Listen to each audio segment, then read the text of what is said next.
order the regular board meeting for Joliet Township on today, Tuesday, July 8th, 2025, 5 p.m. here at the Joliet Township building. We'll begin as usual with the Pledge of Allegiance. Pledge allegiance to the flag of the United States of America and to the republic for which it stands, one nation, under God, indivisible, with liberty and justice for all.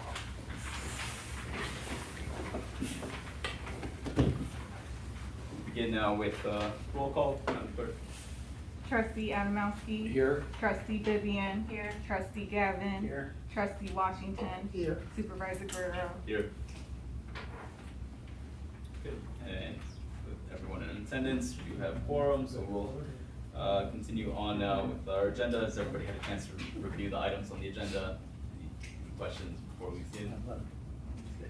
Then, first order of business, we'll go through minutes. There are a number of minutes to approve on this occasion, as we had both our regular town board meeting on June 10th, as well as a special meeting on the 24th, during which we conducted our public hearings for both the township budget and road district budget. So we have 4 separate sets of minutes to be voted on. Can we approve these all as a singular motion, or would it be best to do it as individually? 4 motions. Four separate motions. Okay. Yes. Then, with that consideration, then, is there a motion and a second to approve the minutes of the regular town board meeting on June 10th, 2025? So, second. Okay, it's been motioned by Trustee Gavin, seconded by Trustee Adamowski. Madam Clerk, you can call the roll. Trustee Gavin. Aye. Trustee Adamowski. Aye. Trustee Vivian. Aye. Trustee Washington. Aye. Supervisor Guerrero. Aye. Motion carried. Continuing on then, on June 24th, we held a special town board meeting. Is there a motion and a second to approve the minutes of the special town board meeting on June 24th, 2025? So moved. Second. Motion by Trustee Gavin, second by Trustee Adamowski. Madam Clerk? Trustee Gavin. Aye. Trustee Adamowski. Aye. Trustee Vivian. Aye. Trustee Washington. Aye. Supervisor Guerrero. Aye. Motion carried. Rolling right along, is there a motion and a second to approve the minutes of the June 24th, 2025 public hearing for the township budget? So Who wants to take it? Alright, so this is a motion, is there a second? Okay. Motion by Trustee Vivian and second by Trustee Washington. Trustee Vivian. Aye. Trustee Washington. Aye. Trustee Adamowski. Aye. Trustee Gavin. Aye. Supervisor Guerrero. Motion carried. And then finally, is there a motion and a second to approve the minutes of the June 24th, 2025 public hearing for the road district budget? So moved. Second. Motion by Trustee Washington, second by Trustee Vivian. Madam Clerk? Trustee Washington. Aye. Trustee Vivian. Aye. Trustee Adamowski. Aye. Trustee Gavin. Aye. Supervisor Guerrero. Aye. Motion carried. Good. So that'll conclude the minutes portion of our agenda. We'll open now for public comment. Anybody in the audience who would like to speak under public comments? I don't believe there's anyone here outside of reports, which we'll have later on in the agenda. So seeing none, we will now close the public comment window and continue on to new business. First amongst new business, we have 2 proclamations. First of which is a proclamation for July as Disability Pride Month. So we'll read that into the record now. Whereas July is Disability Pride Month, time to celebrate the achievements, contributions, and resilience of individuals with disabilities, to promote inclusion, acceptance, and understanding of disability as a natural part of human diversity. And whereas people with disabilities make up a significant and valuable portion of our communities, and their unique perspectives, talents, and experiences enrich our society and contribute to our collective progress. And whereas Disability Pride Month provides an opportunity to recognize and honor the accomplishments of individuals with disabilities in various fields, including education, employment, arts, sports, science, and advocacy. And whereas Joliet Township government acknowledges the barriers and challenges faced by individuals with disabilities, including societal attitudes, built and architectural barriers, lack of accessibility, discrimination, and unequal opportunities. Whereas it is essential to promote a society that embraces disability as an integral and valued part of human diversity, where all individuals are treated with dignity, respect, and equality, and where barriers to participation and inclusion are eliminated. And whereas we appreciate the efforts of disability rights activists, organizations, and advocates who work tirelessly to advance the rights, independence, and well-being of individuals with disabilities, to create a more inclusive and accessible world for all. Now therefore be resolved that the Board of Joliet Township Government hereby proclaims July 2025 as Disability Pride Month in Joliet Township, adopted this day, 8th of July, 2025. Is there a motion and a second to approve the proclamation for July as Disability Pride Month? So moved. Second. It's been motioned by Trustee Adamowski, second by Trustee Gavin. Madam Clerk? Trustee Adamowski. Aye. Trustee Gavin. Aye. Trustee Vivian. Aye. Trustee Washington. Aye. Supervisor Guerrero. Aye. Motion carried. Mr. Supervisor, may I make a comment? Sure. A little history. There used to be a gentleman who lived in Joliet by the name of Bang Long. He used to be a little old guy that used to put pieces of paper on cars and parking lots in grocery stores for people who had handicaps before the ADA Act was instituted by the federal government. The National Hook of Black Women gave Mr. Long a gold star, but they gave him that star after the ADA Act was instituted under George Bush. Mr. Long was in the White House and saw Mr. Bush, President Bush, sign that. He lived in Joliet. Wow. History. You know, we've got the long-standing history of advocacy here in the community, and that's exactly the sort of thing that we want to uplift and highlight, and kind of really emphasize the importance of having these public recognitions. So, thank you, Trustee Gavin. We've got a second proclamation now. I'll leave this into the record. So it's for South Asian Heritage Month. It's the proclamation, South Asian Heritage Month 2025. Whereas the Township of Joliet recognizes rich cultural diversity that exists within our community and values the contributions of individuals from various backgrounds. And whereas the Township of Joliet recognizes the vibrant and diverse South Asian community residing within our township, whose members trace their roots to countries including India, Pakistan, Bangladesh, Sri Lanka, Nepal, Bhutan, and the Maldives. And whereas according to the 2020 census, nearly 5.4 million people in the United States trace their heritage to South Asia, making South Asian Americans one of the fastest growing immigrant groups in the U.S. Whereas South Asian Americans have a long and rich history in the United States, with evidence of South Asian immigration dating back to the 1700s, and their larger presence beginning in the late 19th century.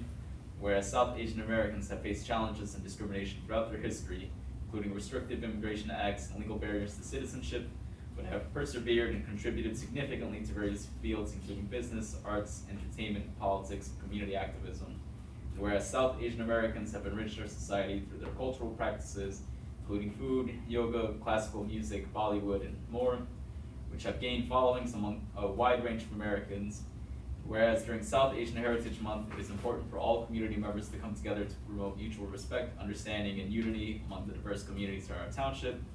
Now therefore be resolved that the Board of Joliet Township Government hereby proclaims July 18th, 2025 through August 17th, 2025 as South Asian Heritage Month here in Joliet Township, adopted on this day, the 8th of July, 2025. Is there a motion and a second to approve the proclamation for July as South Asian Heritage Month? So moved. Second. Been motioned by Trustee Washington, with a second by Trustee Gavin. Madam Clerk, call the roll. Trustee Washington. Aye. Trustee Gavin. Aye. Trustee Adamowski. Aye. Trustee Vivian. Aye. Supervisor Guerrero. Aye. Motion carried. Now, next order of business,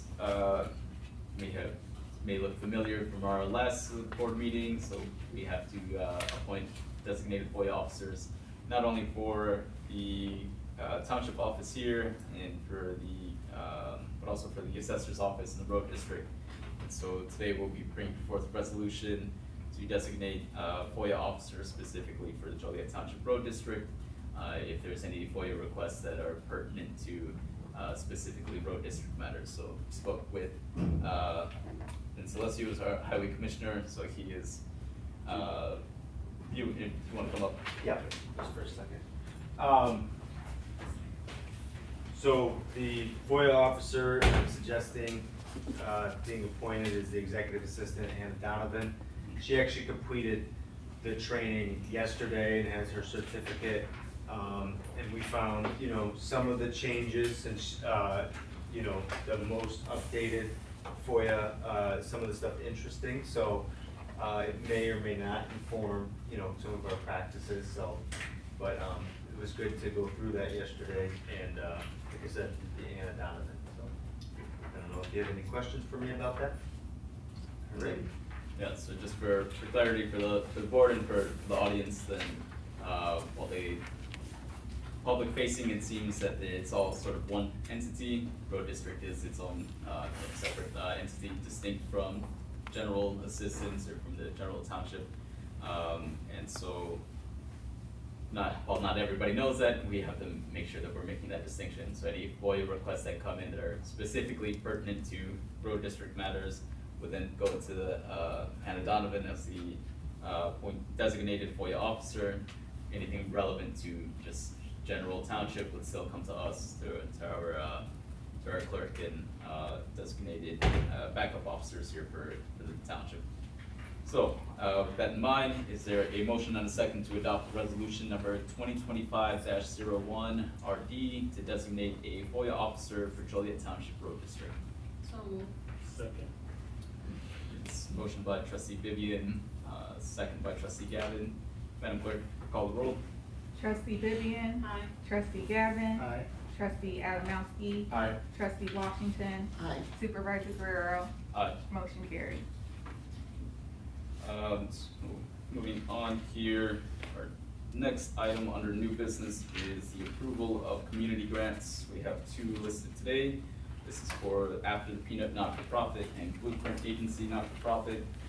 You'll see on the agenda that they're listed just for approval. When the motion is made, we will ask for a specific dollar amount for approval. So we'll open up the kind of the floor for discussion now before making that final recommendation. So I'll begin. We have multiple different agencies that apply for community grants throughout the year, but we only have so much allocated in the budget. And so while as much as we would like to give full awards to everybody in the amounts that they are requesting, just with consideration to budget risk constraints and knowing that we will have other agencies applying through the remainder of the fiscal year, we want to try to make the effort to ensure that everybody is at least being awarded something if their applications are to our standards and then in line with the mission and purpose of Joliet Township.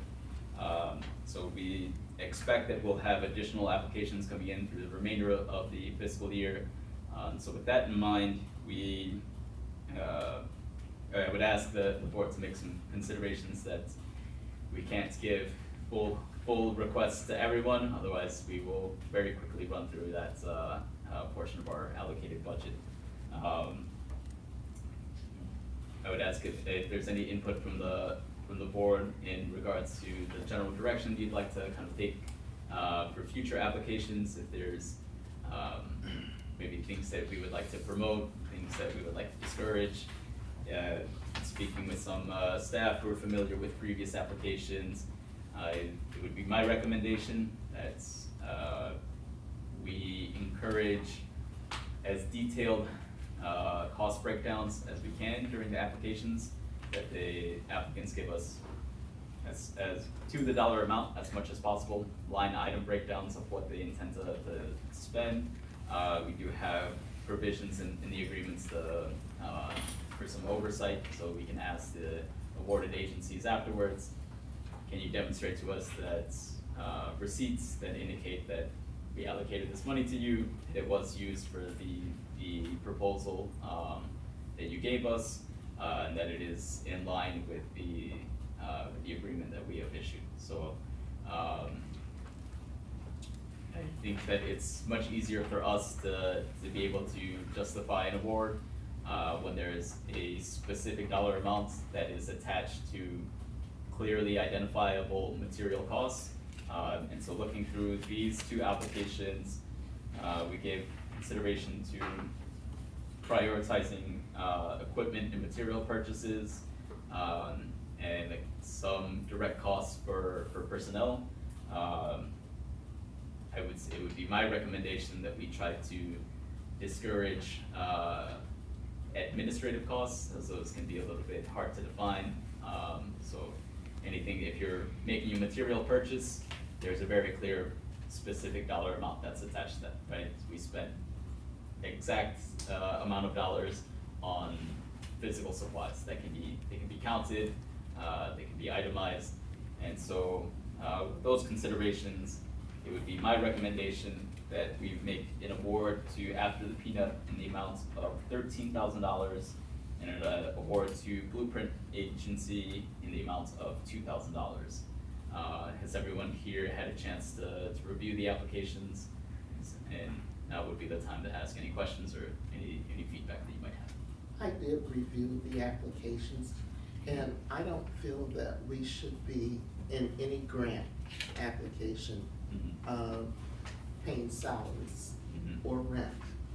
And I noticed that for After the Peanut, quite a bit of theirs was for salaries and administrative costs. My recommendation is that we fund the equipment. Going forward, I would say no administrative, other than if they have facilitators for a specific program. Right. But no salaries and no rent. So my recommendation for After the Peanut was $8,027 for equipment and materials. I agree with Betty's assessment. I think, looking here at the packet, they have a breakdown of categories. So they have listed $2,527 for equipment and materials. There is some salary costs associated with instructors, so this is for their STEAM summer camps. So the lead instructor is listed at $6,480, an assistant instructor at $4,320, administrative support for $1,836.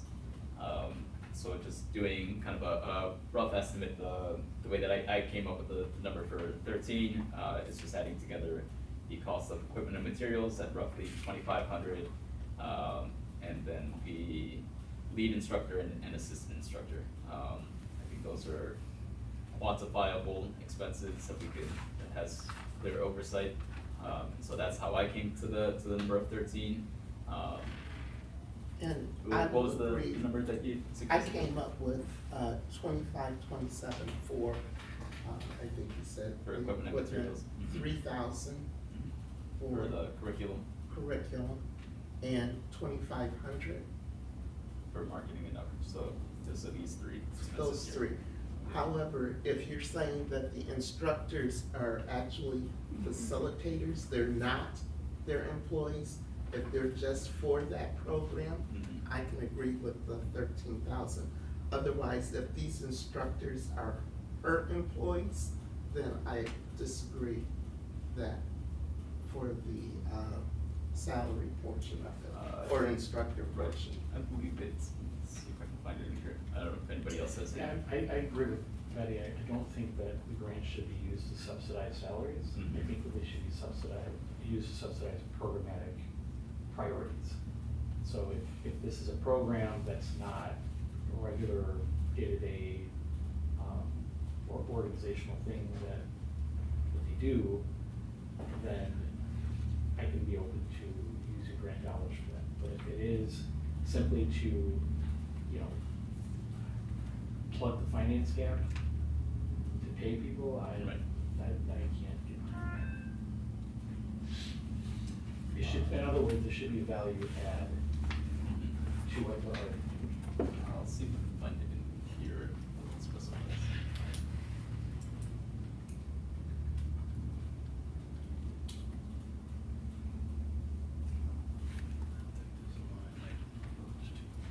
Yeah. You remember where it was? I'm not sure. Yeah, if I have to go through.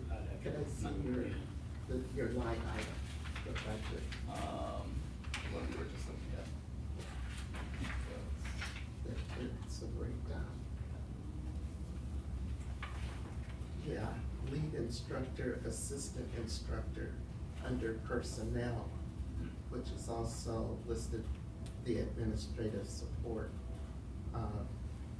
Total personnel, 12,636. Again, if those instructors are not her regular employees, I agree.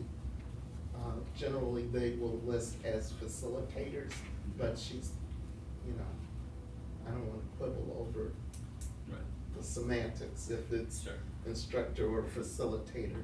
So if it's, those instructors are specifically for this program, I can agree with the 13,000.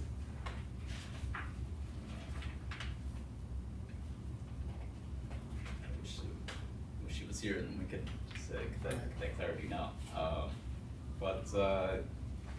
So I think generally we're in agreement, we're kind of getting to in the right direction. Maybe some disagreement on the exact dollar amounts. If it's agreeable to the board, then perhaps we can wait to get clarity, ask these questions. We can table this portion. We'll ask any consideration for the second grantee for Blueprint Agency. That one is they had requested 5,000 and it goes pretty much entirely towards supplies and materials. So they're preparing basically care bags, wellness bags with personal hygiene products for their women who are clients of the agency. So that those have pretty clear measurable material costs. So was there any discussion on the second portion for Blueprint Agency? No. Then so my recommendation there was for the amount of $2,000. Again, they have included in here their estimates of how much it would cost them to prepare 200 kits, including hygiene products, toiletries, feminine hygiene products, and that's all pretty measurable. Again, as much as I would like to give them the full amount, it's the consideration there is just simply knowing that we will have other agencies and it is a competitive application process. So, does anybody have any questions or feedback for Blueprint Agency? I have a suggestion as a compromise. Because I know Mrs. Coleman and what kind of program she runs. As a compromise, can we agree to do this once and then change what we're gonna do in the past? 'Cause this is our first, I think this is our first grant as a board. Our first one. Our first as She received funding last year. last year. Last year, This yes. is our first time. Mhm. This is a one-off.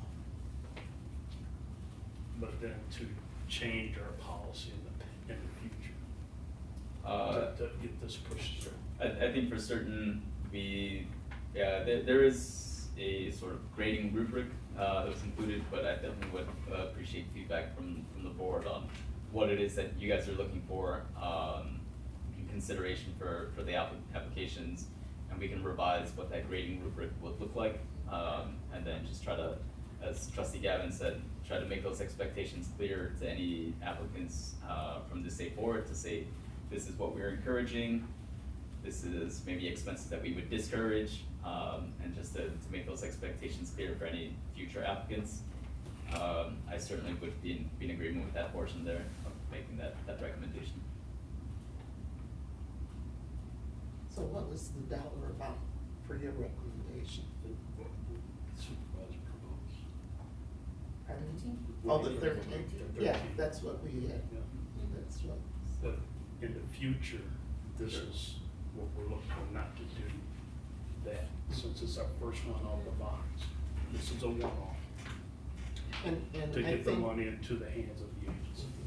and I think for the township, going through what the criteria and requirements, that should be listed that we do not pay salaries or rent.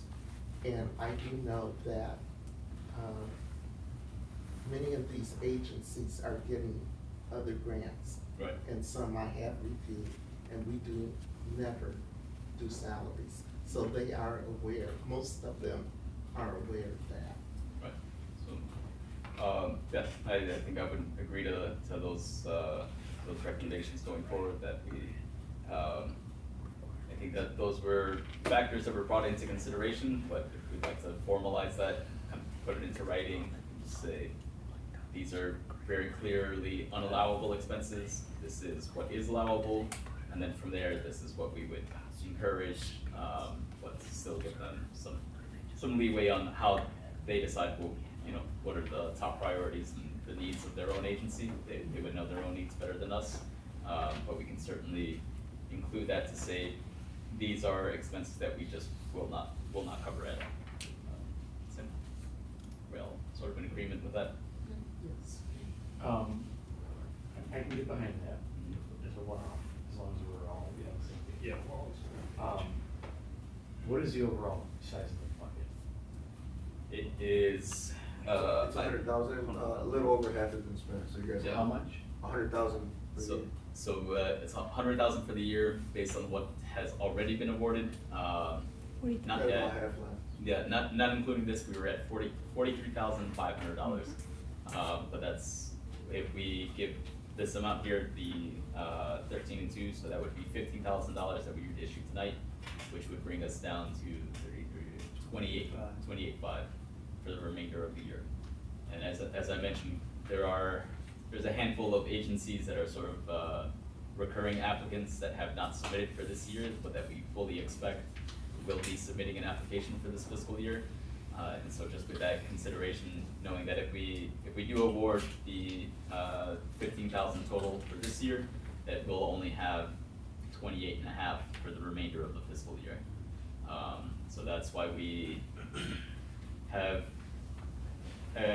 to have some considerations that, you know, we can't award the full amounts that every agency is requesting, because we will very quickly exhaust our total amount. If we don't know the number offhand, it's fine, but how many grants have been issued to date, not including these? It's, I don't know exactly, about under 5. Yeah. A handful. The biggest one was YMCA. yeah, I think typically the award amounts range up to, most of them are certainly under 10. They're usually between a couple thousand to $5,000. So if we were to say a $4,000 average, 28 leaves us with enough to award about, you know, 5 to 7 agencies. So there's some consideration to say that an award of a few $1,000s to a small agency can make a huge difference, right? Whereas awarding, you know, a larger institution that has permanent staff, that has grant writers, you know, $1,000 or $2,000 maybe won't make as much of a difference to them. So I think that's also maybe a consideration for the board for future applicants to say, you know, that you know, we would encourage smaller agencies who might not have the capacity to apply for larger grants that are issued through the federal government or through state governments, that we can kind of step in and fill those needs for local organizations that, again, that don't have, you know, full-time staff.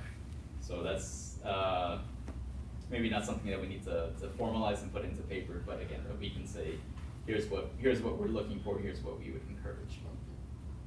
Yeah, we're not gonna hash all this out tonight, but I do think that it would be ideal to have conversations around, are there caps? Sure. Is a cap wide for where the buckets that you can apply for? Mhm. Do you have, do you give people the option to go beyond the cap with an argument about how it's gonna be, you know, Right. more beneficial to the community by doing it? We're not gonna do that tonight, but I do think if we can have those conversations, mostly for next year, like, I think you guys have to kind of work through whatever you're gonna work through this year organically. To have a firm policy in place for the next go around, I think would be very, very good thing. I think another thing to add to what you just said is come up with some sort of matrix that's kind of a moving target, but you get so many points for this, 0 for this, because we're looking for the agencies to do certain things so that we get the best bang for the dollar that we're giving, but kind of come up with some sort of matrix of this is what we do, and you drop numbers, and it's a weighted system, and we're looking for a baseline to get to before we entertain giving money. You gotta attain a score. Well, actually, there's a program, but you have to purchase that software, and we use it at Silver Cross to score. And there's a certain rubric, like Trustee Gavin is speaking of, but there is a cost for that. You know, Yeah, it was quite a bit. And that was from Silver Cross Hospital, Yeah. when we do our grants, so, yeah, it's quite a cost. Well, I think there's at least some consensus there with regards to future applications, and we'd all like to have some input on what the sort of scoring process or what the rubric would look like. So we'll definitely consult with, I think that's the conversation we had with our finance director with regards to kind of what is the overall amount that we would be allocating in a year. And then certainly a conversation that to be had with our legal counsel, just to make sure that we don't want to unintentionally exclude somebody for the wrong reasons, right? So we will certainly send anything over to legal counsel for review. So I think with the understanding that future applications might have to be upheld to a little more tighter standards for the time being for these two applications that are up for consideration today. Do we have a consensus for the amounts of $13,000 to After the Peanut and $2,000 to Blueprint Agency?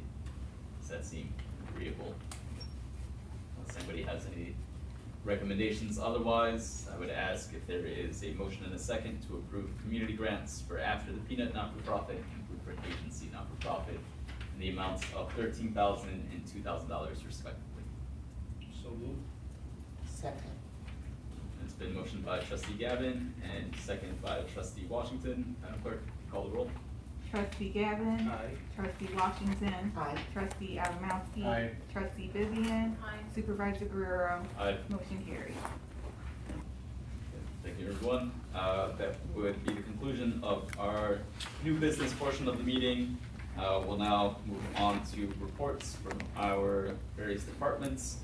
So just going through the list, beginning with our lead transportation coordinator, Jacqueline Smith, who may come forth for your report. Good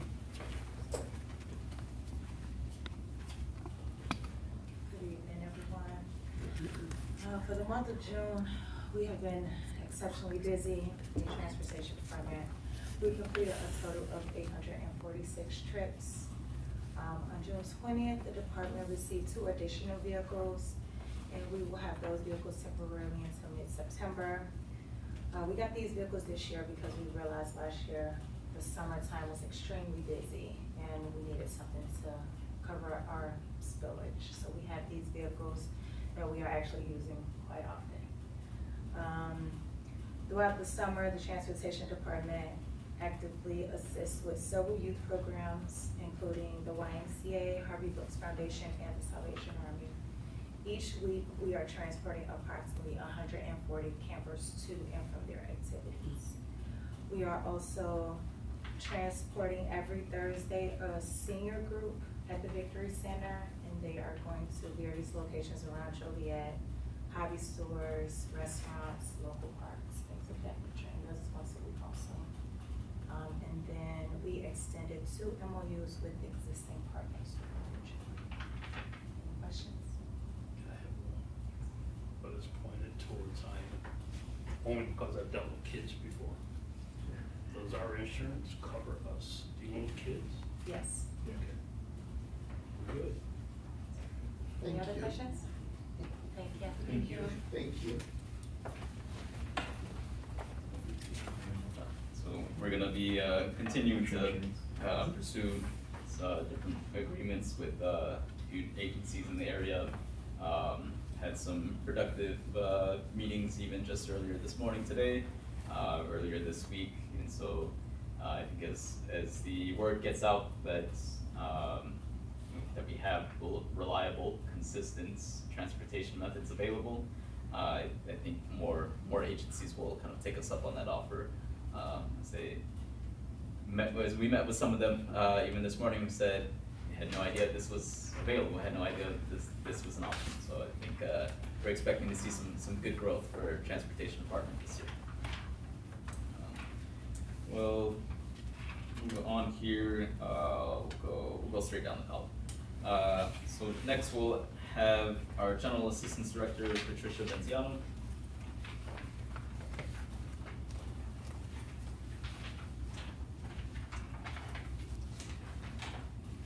Nice and quick this week. We did not have any formal outreach events in June. Sue, however, did assist at the food pantry giveaway at the Forest Park Community Center that was co-sponsored by Will County. The end of July is beginning to fill up with us. We've got 3 outreach events scheduled. We had 12 residents attend our LIHEAP outreach event on June 18th. Our July outreach for LIHEAP has been canceled due to community concerns exhausting their funds. LIHEAP season will start up again in September, and then the first outreach event to the Township office occurs in December. So the reason for that is LIHEAP is tiered, and the first people that can apply are seniors and disabled, and then it goes to people that are disconnected, then it goes to the general population. So they need to get through that whole core group of people before they can actually start to send workers out to different sites to do applications. The General Assistance Department's been really busy. Community Concerns, Catholic Charities, and Spanish Community Center, they're all out of funds for rental assistance. So right now, we're the only game in town. And other than that, it's business as usual. Thank you. Thank you. Our Animal Control Director, Whitney McGill, couldn't be here today. She had leave any updates? No. Kind of just ongoing. I've been speaking with Whitney, and this isn't again anything that we're going to resolve tonight. Just some considerations for the board to think about over time. There's some building needs at our animal control facility, so purchasing a new building entirely can be very expensive. Renovating and remodeling a building is also expensive. But I can speak with you guys individually, just kind of share what some of the projected needs will be for animal control, and just try to start thinking now about how we might come up with some solutions to accommodate their growing capacity. Then move on, then our Finance Director, Ivan Diaz. Yes, doing. As you guys know, last month was a lot of tinkering with the budget for the special meeting. Second quarter just ended, so payroll returns will probably get done this week. A lot of time has been to the grants we have. Working with IHS, they don't like something we went through, we have to adjust it on the fly, back and forth with them. We actually just working with them, we been working out the applications for the flex fund disbursements. That's part of the 3484 grant, the community conveyor grant. We're the fiscal agent for giving out a bunch of grant funded dollars. So this is the first month we're actually giving out checks. So that's going good, smooth so far. So it's been a lot busy with that. Any questions on anything else? Thank you. And we have our Highway Commissioner, Mr. Vincent Alessio.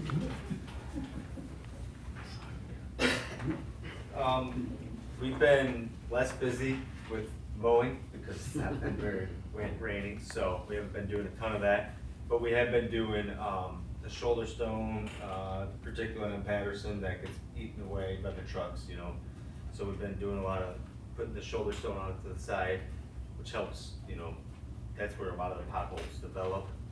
It's actually just off the road. I met with the city of Joliet. They're trying to coordinate a plan that has to do with, you know, the I-80 changing. There's a community development plan they're doing in the surrounding areas, and our property, the road district property, is something that they're interested in. And I let them know that I'm happy to, you know, be a part of anything, be open-minded about using our land, whether it be on a temporary basis, something full-time where we can maintain ownership. There were suggestions of, you know, possibly, you know, a path of some sort, you know, like a bike path or something like that come through. I said it's something that I would definitely consider. So, you know, hopefully we could continue working with other agencies and, you know, try to work in the best interest of the community. I thought a lot of that sounded like a great idea because, you know, there's a lot of bike paths, very wonderful bike paths on the west side of the city. You know, you almost can get to Morris. Not almost, you definitely can get to Morris on the bike paths on the west side. And, you know, the east side and the center of the city is not, you know, we don't have a lot of accessibility, whether it be walkability, or any ability other than if you have to have a car to get around. And that's, of course, you know, most people have a car, but, you know, we want to be able to get around in various different ways, especially to other, you know, public assets such as Knoll Park, which is close by. So, something that I had that meeting yesterday, just thought I'd inform you guys about that. Talked last month about during the budget, we were interested in buying a new piece of equipment. Thought I would expand on that just a little bit. So when we go and buy any equipment, we purchase through a Sourcewell contract, which essentially is like they have the state bid, and then for that year, they have to give you, you know, that pricing for a full year. So not every single time do we have to go out to bid. We use this Sourcewell, and it's something that's common amongst, you know, dealers that deal with heavy equipment or work trucks and so forth. So when we go out and purchase that, you know, we get that Sourcewell pricing. So on each, you know, piece of equipment, there is a different, you know, discount from what the actual MSRP is, but it is the same, you know, standardized across all dealers. So I just thought I'd mention that because, you know, again, you know, new board, I like to be transparent, just kind of explain how it works on our side. But we're working through some things, you know, some people are talking about tariff pricing, you know, putting a surcharge on tariffs, which I thought was interesting because a lot of the stuff we're looking at was manufactured in the USA. So, you know, that's not, I don't really, that doesn't make sense to me, so. So this is a process that we're going through right now to replace our wheel loader, which is actually a 1999 model, so it's, you know, it's 26 years old.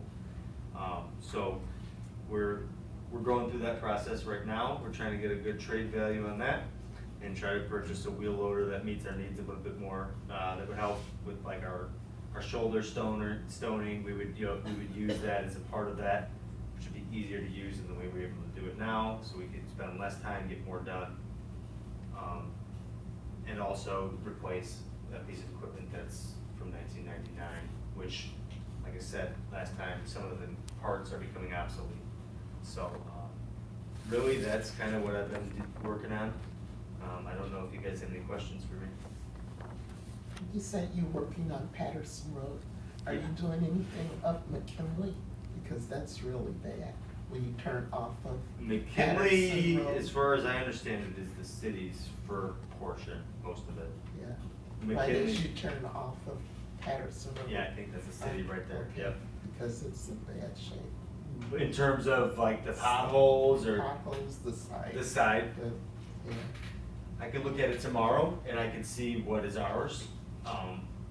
you know, if it's like the apron or whatever, sometimes we try to, like, if it's like a border, you know, take care of it because we don't assume other people are gonna do it. So if it's something like that, you know, perhaps we can take care of it.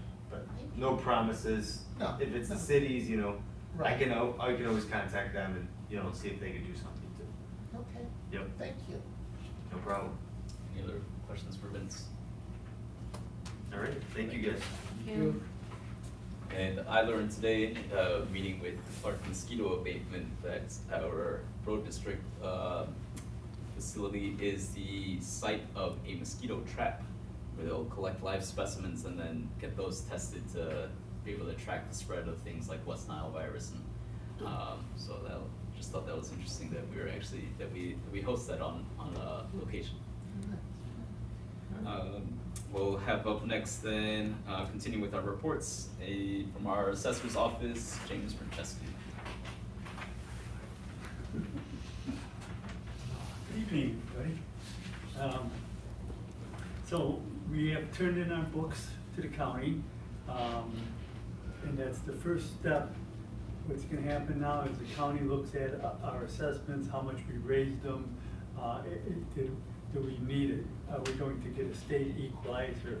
If we're not at 33% on all our sales, then by law, the state comes in and says, okay, we're gonna give you this kind of equalizer to raise everybody up to 33%. So it's hard because bottom line is it makes the taxes go up. And, you know, in this day and age, it's tough for people to be paying the taxes. So they're gonna do that, then they will send everything back to us, they'll send it, let us know about what kind of state equalizer. And we're also real busy with people coming in and asking about the senior freezes, and the senior exemptions, and the Army and Navy, where they could, you know, they can actually abolish their taxes if they're disabled veterans. So, so we're working with that, and other than that, it's just day-to-day business. Any questions, concerns? No. If you really want. No. Thank you. Thank you. I always like to play it safe. Yeah, that's- Me too.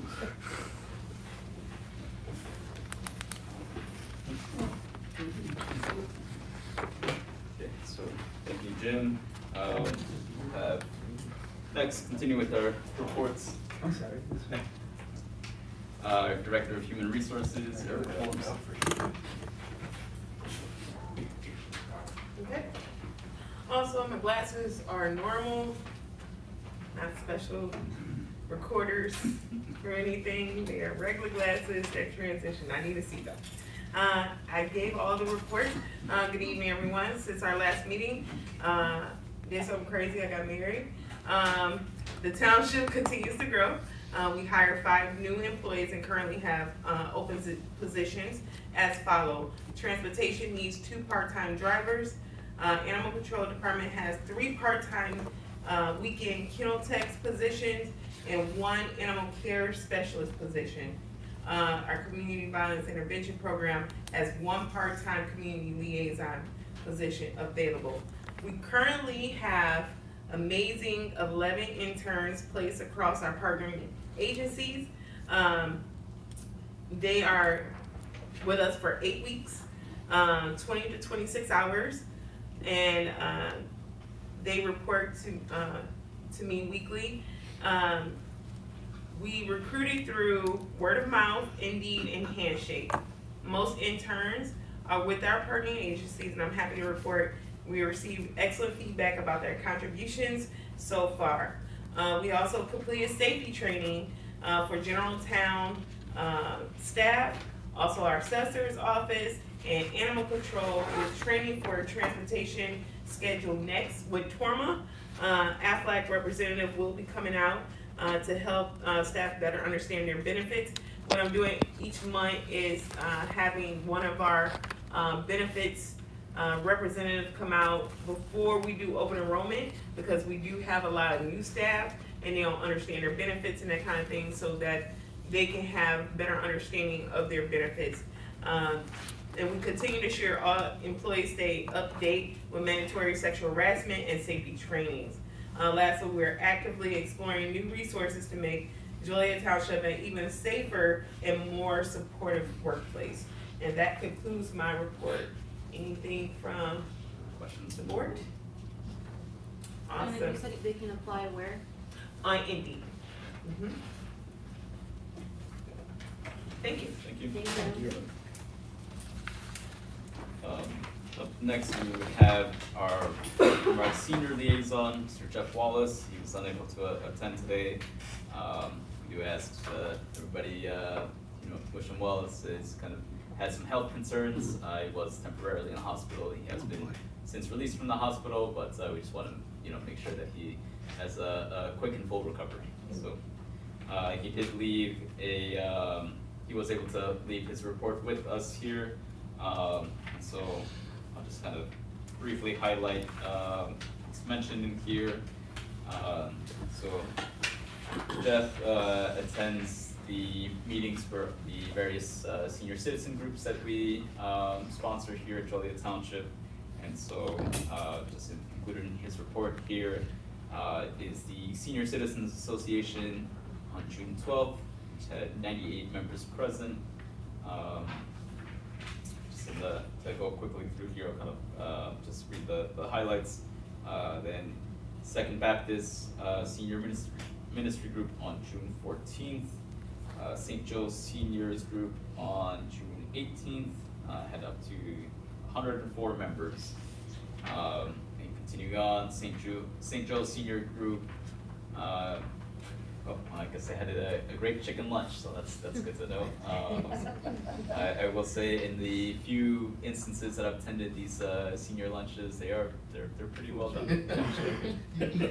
Yeah. The Bicentennial Bluffs neighborhood just attended on June 19th. They met with a few different.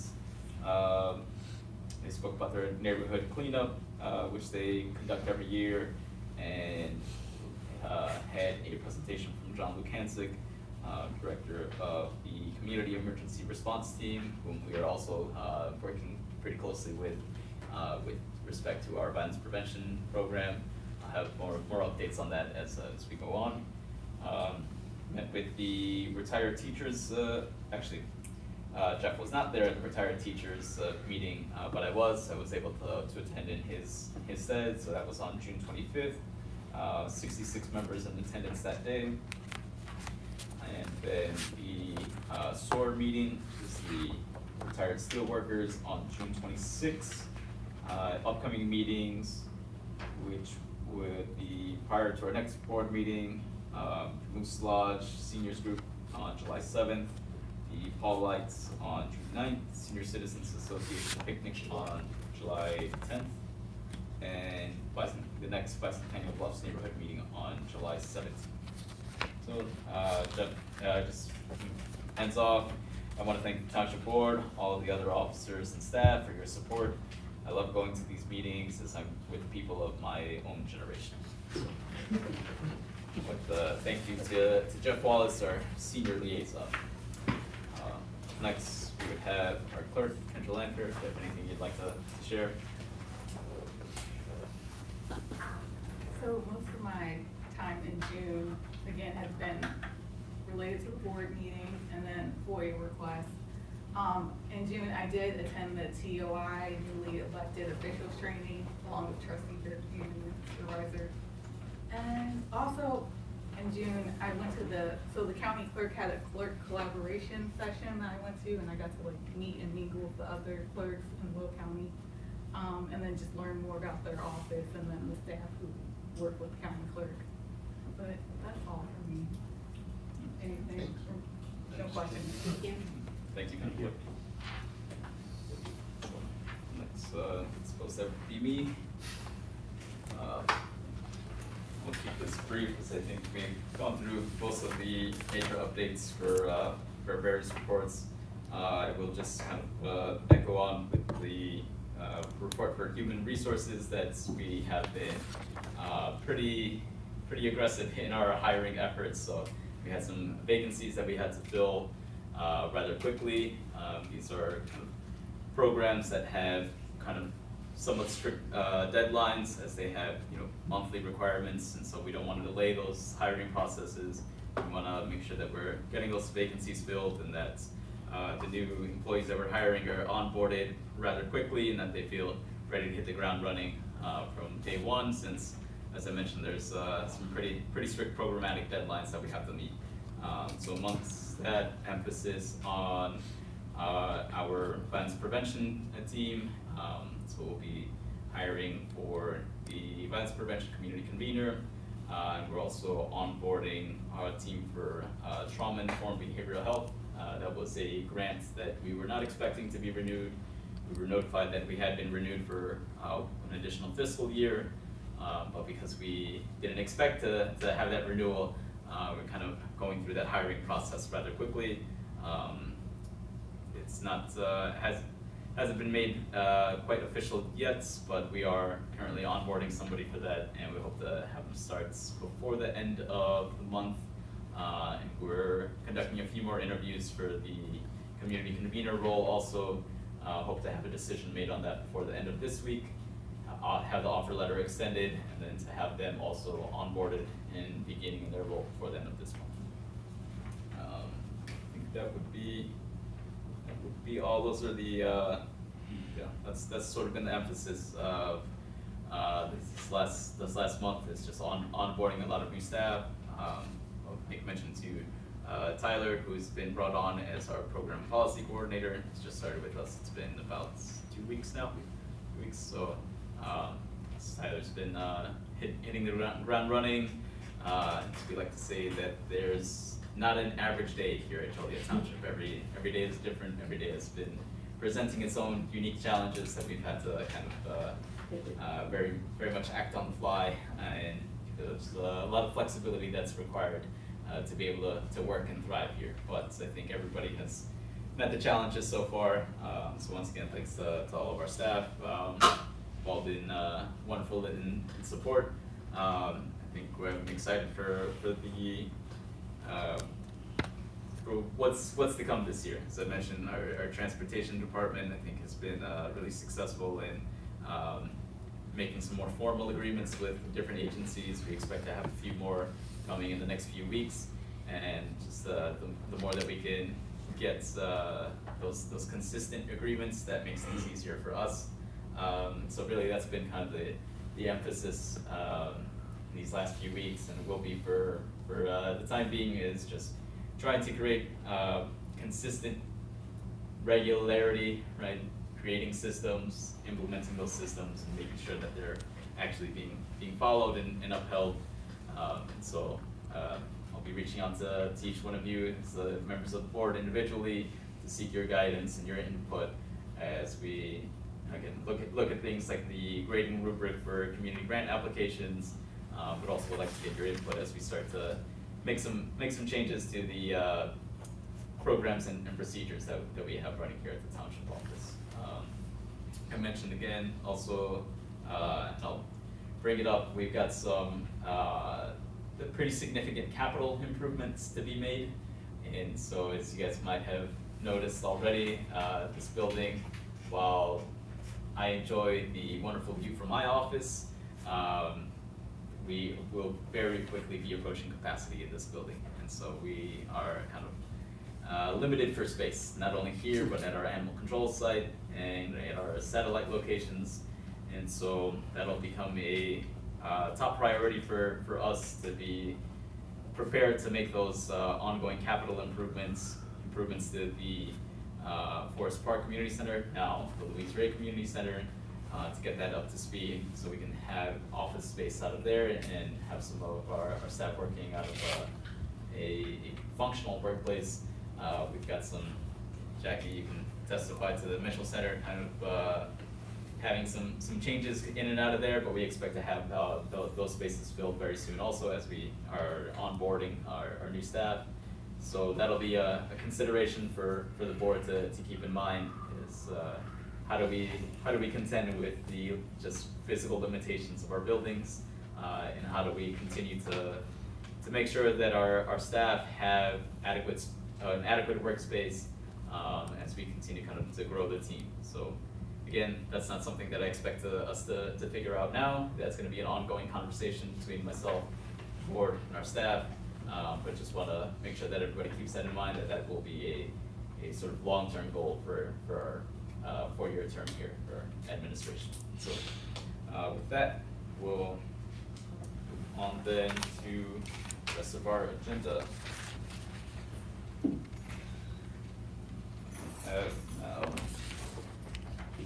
Approval of receipts. Do we have any receipts, or is it just the expenditure? Oh, we always have. Receipts, right? We should have. We have. This is your expenditures, general town, capital fund, general assisted. First two. Did I forget those? I did. Thank you. Okay, so.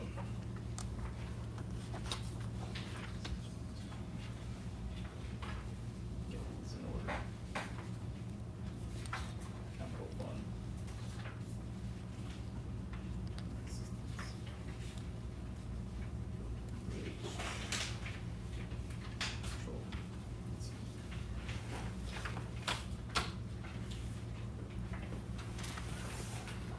Okay, so, here we have our receipts, for this, for this month. Includes, pretty consistent with, past expenses, so, actually, if you could come back up, just a kind of brief explanation. What do we normally include in our receipts? That's not the receipt. These aren't. Those two. Yeah.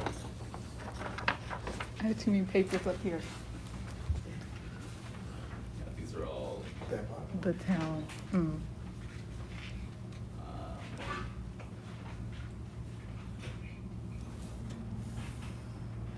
good. So then for our general town checking receipts in the amount of $1,504,810.08. Have interest accumulations for our capital fund receipts. That is a total of $7,459.87.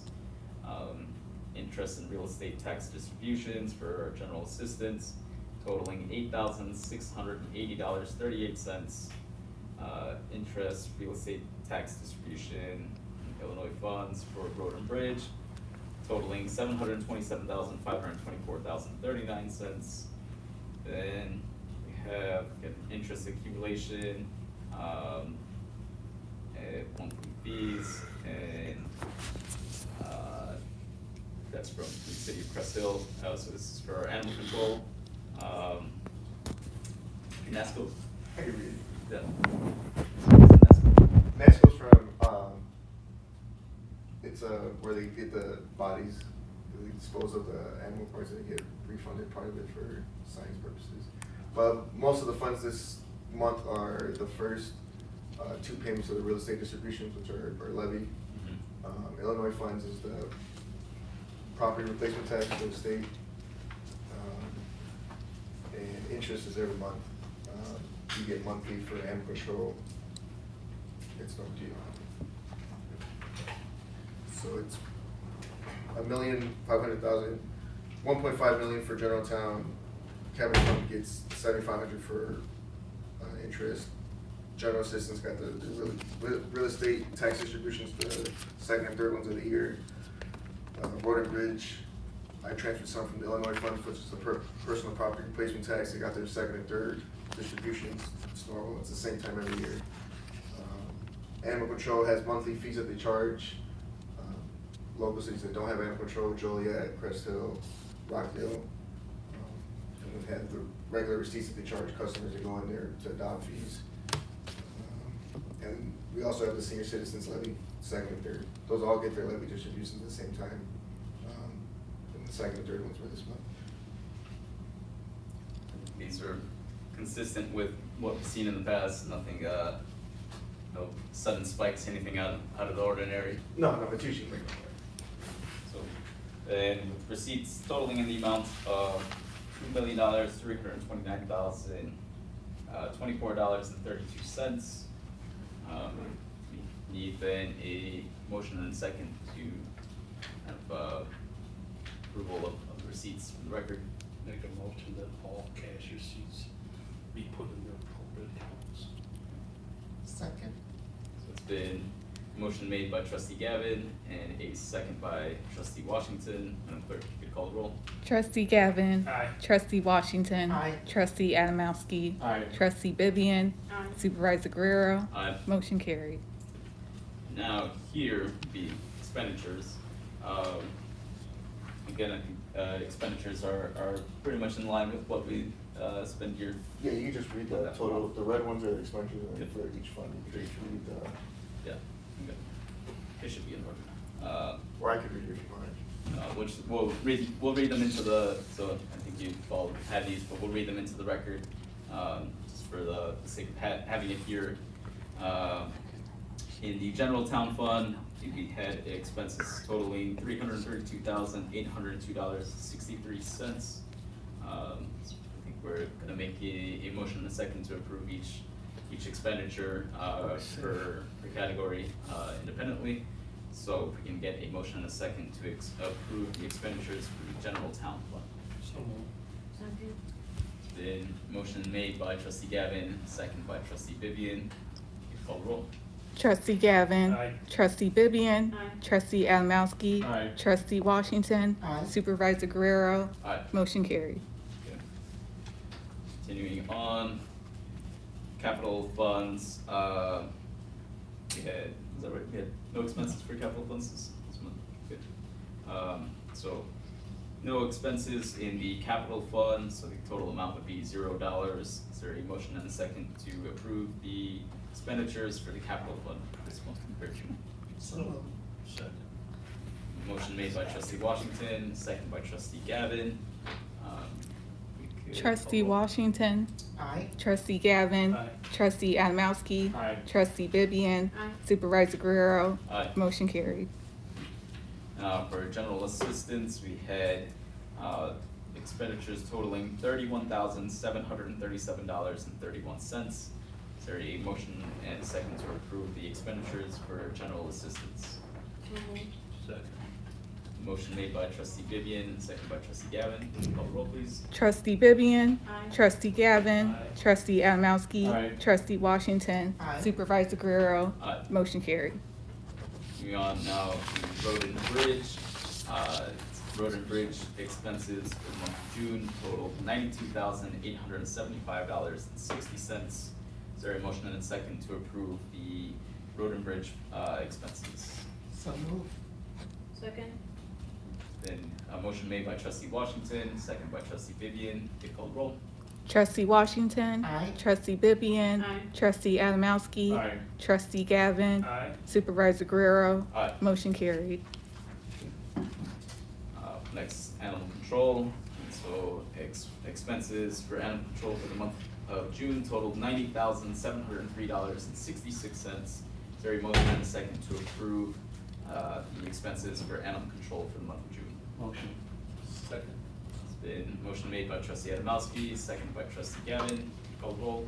Trustee Adamowski. Aye. Trustee Gavin. Aye. Trustee Vivian. Aye. Trustee Washington. Aye. Supervisor Guerrero. Aye. Motion carried. And finally, our senior fund had expenses totaling $106. Is there a motion and a second to approve the expenses for the Joliet Township Senior Fund for the month of June? So moved. Second. Motion made by trustee Gavin with a second by trustee Washington. Madam Clerk? Trustee Gavin. Aye. Trustee Washington. Aye. Trustee Adamowski. Aye. Trustee Vivian. Aye. Supervisor Guerrero. Aye. Motion carried. Now, at this moment, as we have a pending personnel matter to discuss, something that we would have to move into closed session to discuss. So this will be to discuss the appointment, employment, compensation, discipline, performance, or dismissal of specific employees. Is there a motion and a second to enter into closed session? Motion made by trustee Adamowski and second by trustee Gavin. Will you call the roll? Trustee Adamowski. Aye. Trustee Gavin. Aye. Trustee Vivian. Trustee Washington. Aye. Supervisor Guerrero. Aye. Motion carried. Continue on with the final item on our agenda. Having now concluded our closed session, is there a motion and a second to approve the termination of Mr. Skyler as the food pantry coordinator? So moved. It's been motion made by trustee Gavin, second by trustee Vivian. Madam Clerk, if you could call the roll, please. Trustee Gavin. Aye. Trustee Vivian. Trustee Adamowski. Aye. Trustee Washington. Supervisor Guerrero. Aye. Motion carried. Good, that would be our final agenda item, so all that is left is adjournment. Is there a motion and a second to adjourn? So moved. Second. It's been motion made by trustee Gavin, the second by trustee Adamowski. All in favor of adjournment? Aye. Aye. Meeting adjourned.